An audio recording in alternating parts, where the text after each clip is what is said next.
నమస్తే, welcome to Suman TV. నేను మానస. ఈరోజు మనం సోమాజిగూడలో ఉన్న డాక్టర్ తేజాస్ స్పైన్ క్లినిక్లో ఉన్నాము. సో స్పైన్కి సంబంధించిన రకరకాల ప్రాబ్లమ్స్కి సొల్యూషన్స్ చెప్తూ ఉన్నారు తేజ గారు. సో డాక్టర్ గారితో మాట్లాడదాం. తేజ గారు నమస్తే అండి. సో డాక్టర్ గారు, ఫస్ట్ ఆఫ్ ఆల్ ఈ ట్రిమ్మర్స్ అంటే ఏంటి, ఇది ఎందుకు వస్తూ ఉంటుంది అంటారు, అండ్ దీనికి అలాగే స్పైనల్ కార్డ్ ప్రాబ్లమ్స్కి ఏమైనా లింక్ ఉందంటారా? ఫస్ట్ మనం ట్రెమర్స్ గురించి చూద్దాం. అసలు ట్రెమర్స్ ఎలా వస్తాయి, అసలు ట్రెమర్స్ అంటే ఏంటి, ఏ డిసీజెస్లో చూస్తామని. ఈ ట్రెమర్స్ అంటే ఏంటంటే మామూలుగా మనకి లెగ్స్, హ్యాండ్స్ ఎక్కువగా షివర్ అవుతుంది. ఇది కామన్గా చూస్తాం. ఇది కామన్గా ఎక్కడ ఫర్ ఎగ్జాంపుల్ చూడండి, ఇప్పుడు ఎవరైనా స్టేజ్ ఫియర్ ఉంటుంది, స్టేజ్ మీదకి వెళ్ళినప్పుడు షివర్ అవుతుంటుంది హ్యాండ్స్, లెగ్స్ అవన్నీ కూడా. ఓకేనా, టెన్షన్, ఎక్సైట్మెంట్, స్టేజ్ ఫియర్ వల్ల అవుతుంది. కొంతమందికి ఎక్సైట్మెంట్ వల్ల, కొంతమంది యాంగర్ అవుతుంటుంది, కొంతమందికి ఎమోషన్స్ వల్ల కూడా ఈ షివర్ అనేది అవుతూ ఉంటుంది అన్నమాట. సో స్ట్రెస్ ఎక్కువైనప్పుడు కూడా షివరింగ్ కామన్గా ఉంటుంది మనకి. సో ఇందులో ఏంటంటే కామన్గా ఎసెన్షియల్ ట్రెమర్స్ అంటాం. ఎసెన్షియల్ ట్రెమర్స్ అంటే కామన్గా ఏజ్డ్ పీపుల్లో చూస్తుంటాం, వీళ్ళలో షివరింగ్ అవుతూ ఉంటుంది నర్వస్ సిస్టమ్ వీక్నెస్ వల్ల. సో అలానే ఏంటంటే హెరిడిటరీ వల్ల కూడా ఈ ట్రెమర్స్ కామన్గా వస్తుంటాయి. ఇవి 20-30s కూడా కనిపిస్తుంటాయి అన్నమాట. వీటి వల్ల పెద్దగా వచ్చే ప్రాబ్లం ఏమి ఉండదు ఈ ఎసెన్షియల్ ట్రెమర్స్ వల్ల. ఇవేంటంటే ఏదైనా హ్యాండ్ రైటింగ్లో కొంచెం షివర్ అవ్వడం, అదే ఏదైనా హోల్డ్ చేయడానికి ఏదైనా గ్లాస్ పట్టుకున్నప్పుడు కొంచెం షివర్ అవుతుంటుంది. సో వీటిని మేము ఎసెన్షియల్ ట్రెమర్స్ అంటాం.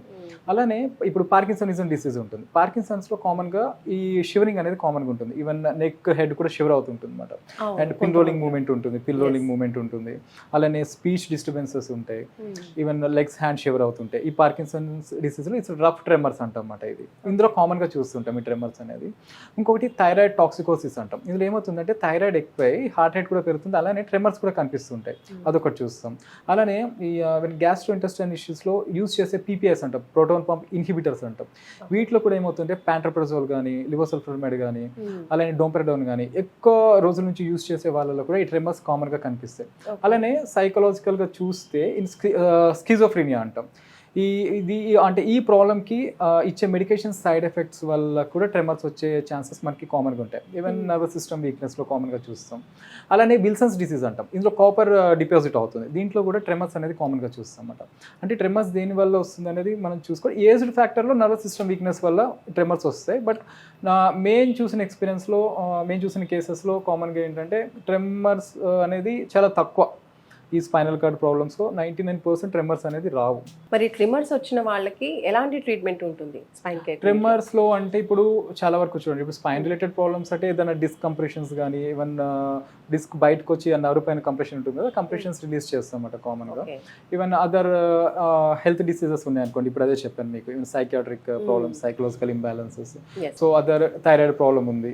సో వీళ్ళలో ఏంటంటే దానికి రిలేటెడ్ డాక్టర్ని కన్సల్ట్ చేయమని చెప్తాం అన్నమాట. సో దేనివల్ల వస్తుందని. ఇప్పుడు స్పైన్ రిలేటెడ్ ప్రాబ్లమ్స్ ఏమైనా ఉంటే మేము దాన్ని రిలేటెడ్ ట్రీట్మెంట్ అనేది ఇవ్వడం జరుగుతుంది, కాబట్టి దాని రిలేటెడ్ సిమ్టమ్స్ కూడా డిసపేర్ అవుతాయి.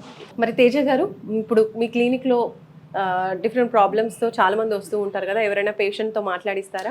ఇప్పుడు నేను మీకు మాట్లాడబోయే పేషెంట్ యాక్చువల్ ఏంటంటే ఈయనకి మల్టిపుల్ డిస్క్ ఇష్యూస్ అండి, సర్వికల్ ప్రాబ్లమ్ అన్నమాట. ఈవెన్ C3 నుంచి అప్పర్ సర్వికల్, కంప్లీట్ సర్వికల్ అంటే C3 నుంచి C7 వరకు కూడా ఏంటంటే మల్టిపుల్ డిస్క్ బల్జెస్ ఉన్నాయి, హెరినేషన్స్. దానివల్ల ఏంటంటే ఒక హ్యాండ్ అంతా నమ్నెస్, పెయిన్, ఇంకోటి ఏంటంటే హ్యాండ్లో స్ట్రెంత్ కూడా తగ్గిపోయింది అనమాట. సో ఆ పేషెంట్ ఇప్పుడు మేము ఒక 15-20 డేస్ నుంచి ట్రీట్ చేస్తున్నాం. సో ఆ పేషెంట్తో మీరు మాట్లాడచ్చు.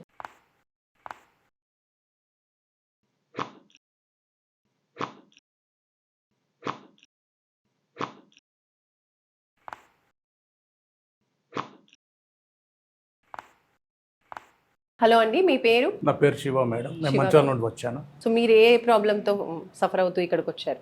నాకు 2 years నుండి నాకు చాలా ఈ నెక్కుది ప్రాబ్లం బాగుండే మేడం. ఎక్కడ చూపెట్టుకున్నా తగ్గలేదు నాకు. సుమన్ టెలివిజన్ వారిది యూట్యూబ్లో రీల్స్ అవి చూశాను, వాళ్ళ ద్వారా నేను ఇక్కడికి వచ్చాను మేడం. చేతులు చాలా తిమ్మిర్లు, నెక్ బాగా నొప్పిగా ఉండేది.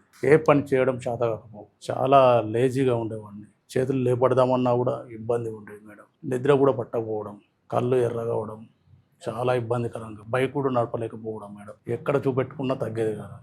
డాక్టర్ గారిని కన్సల్ట్ అయ్యాను. 15 రోజులలో నాకు ట్రీట్మెంట్ ఇచ్చారు. ఇప్పుడు ఎలా ఉంది ఆఫ్టర్ ట్రీట్మెంట్ పరిస్థితి? అంతకుముందు కంటే ఇప్పుడు పర్లేదు మేడం. మరి ఇప్పుడు బైక్ నడపడం కావచ్చు, ఏమైనా వస్తువులు పట్టుకోవడం? బైక్ నడుపుతున్నా, చేతులు కూడా చాలా మంచిగా. షివరింగ్ తగ్గిందా ఇప్పుడు? తగ్గింది మేడం. ఫిజికల్గా అయితే బాగానే ఉన్నా మేడం. ఇప్పుడైతే ఆఫ్టర్ ట్రీట్మెంట్ ఎలా ఉందండి మీకు ఇప్పుడు పరిస్థితి? మేడం ఇప్పుడు చేతిలో నొప్పి, ఈ తిమ్ముర్లు, ఈ నెక్ చాలా వరకు తగ్గింది మేడం. ఇప్పుడు 95% వరకు చాలా ఈజీగా ఉంది ఇప్పుడు నాకు. ఏ పనైనా చేసుకోగలుగుతున్నా, బైక్ నడపగలుగుతున్నా, నా బయట పనులు, బిజినెస్ పనులు అన్నీ చూసుకోగలుగుతున్నా. ఓకే. ఇప్పుడు చాలా హెల్తీగా ఏం ఉన్నా. చేస్తూ ఉంటారు మీరు? మేము బిజినెస్ చేస్తాం మేడం. సో ఇప్పుడైతే బాగుంది డాక్టర్ ఇప్పుడు బాగుంది ట్రీట్మెంట్. మేడం. ఎన్ని డేస్ తీసుకున్నారు ట్రీట్మెంట్? టోటల్ గా ఎన్ని డేస్ ఇచ్చారు ట్రీట్మెంట్? 15 days ఇచ్చారు మేడం. ఇంకో 5 days తీసుకోమన్నారు. ఓకే. సో ఇక్కడ ఏంటంటే అండి చాలా వరకు ఏంటంటే క్లియర్ అయింది అనమాట. ఫస్ట్లో ఏంటంటే ఈ డిస్క్ కంప్రెషన్స్ వల్ల కొంచెం ఎప్పటి నుంచో ఉన్నాయి కదా, సో మస్కులర్ వీక్నెస్ అనేది ఎక్కువ వచ్చేసింది. ఇక్కడ ఏంటంటే మ్యానిపులేషన్స్తో పాటు మేము ఇచ్చే థెరపీస్తో పాటు కొంచెం స్ట్రెంథనింగ్ ఎక్సర్సైజెస్ కూడా యాడ్ చేసాం. ఓకే. సో ఇంకోటి ఏంటంటే లైఫ్ స్టైల్ చేంజెస్ అనేది చాలా ఇంపార్టెంట్ అండి. దీనికని కాదు, ఈవెన్ డిస్క్ ఇష్యూస్లో కావచ్చు, వేరే హెల్త్ ఇష్యూస్లో కావచ్చు, ఒక ప్రాబ్లం వచ్చిన తర్వాత మన లైఫ్ స్టైల్ చేంజెస్ అంటాం. అంటే మన తినే ఫుడ్లో కావచ్చు అండ్ అలానే రెగ్యులర్ ఎక్సర్సైజెస్ కానీ అవన్నీ ఏంటంటే మెయింటైన్ చేస్తే మళ్ళీ రియాకర్ అయ్యే ఛాన్సెస్ చాలా వరకు తక్కువగా ఉంటాయి అన్నమాట. సో అవన్నీ వాళ్ళు మెయింటైన్ చేయగలిగితే మళ్ళీ రియాకర్ అయ్యే ఛాన్సెస్ చాలా తక్కువగా ఉంటాయి. సో అవన్నీ కూడా మేము చెప్పడం జరిగింది. ఇప్పుడు మోర్ దెన్ 90% అనేది ప్రాబ్లం తగ్గింది. ఇంతకుముందు హ్యాండ్స్ లిఫ్ట్ చేయాలన్నా కూడా కొంచెం టైం తీసుకొని లిఫ్ట్ చేసేవాళ్ళు. సో ఏంటంటే మజిల్ స్ట్రెంత్ లేకపోవడం వల్ల ఇప్పుడు ఫ్రీగా లిఫ్ట్ చేయగలుగుతున్నారా హ్యాండ్స్ అండి? ఫ్రీగా వెళ్తున్నాయి మేడం. ఫ్రీగా వస్తుంది. అండ్ నెక్ మూవ్మెంట్స్ కూడా ఏంటంటే రిస్ట్రిక్షన్ ఉండేది, అటు మూవ్ చేయాలి. ఇప్పుడు నెక్ మూవ్మెంట్స్ కూడా ఫ్రీ అయిపోయినాయి. ఇప్పుడు ఏంటంటే లాస్ట్ ఒక 5 to 7 days నుంచి ఈవెన్ ఈ నమ్నెస్ కానీ పెయిన్ కానీ సిమ్టమ్స్ అనేది మళ్ళీ రియాకర్ అవ్వలేదు అన్నమాట ట్రీట్మెంట్ థెరపీ స్టార్ట్ చేసిన తర్వాత. సో ఇంకొక 5 days ట్రీట్మెంట్ ఇస్తే సరిపోతుంది వీళ్ళకి. అండ్ మీరు చెప్పినట్టుగా కొంచెం మీరు చెప్పిన లైఫ్ స్టైల్ చేంజెస్ అవన్నీ మెయింటైన్ చేస్తే మళ్ళీ రిపీట్ అయ్యే ఛాన్సెస్ అనేది ఉండదు అంటారు. నైస్ అండి, థ్యాంక్ యూ సో మచ్ అండి. సో చూస్తున్నారు కదండి, శివ గారికి ఉన్నటువంటి హెల్త్ ప్రాబ్లం ఏదైతే షివరింగ్ ఇవంతా ఉందో చాలా ఇయర్స్ నుంచి బాధపడుతున్నారు అంటున్నారు. అయితే ఇక్కడికి వచ్చిన తర్వాత ఒక 15 to 20 days అంటే 15 days ట్రీట్మెంట్ అయిపోయింది. ఇంకో 5 days కంటిన్యూ చేస్తే అలాగే లైఫ్ స్టైల్లో చేంజెస్ కూడా చెప్పారంట డాక్టర్ గారు. సో అవన్నీ కూడా చేంజ్ చేసుకుంటే మళ్ళీ ఈ ప్రాబ్లం రీయకర్ అయ్యే ఛాన్సెస్ అనేవి చాలా తక్కువగా ఉంటాయి అని తెలియజేస్తున్నారు. సో చూస్తూనే ఉండండి సుమన్ టీవీ. నమస్తే.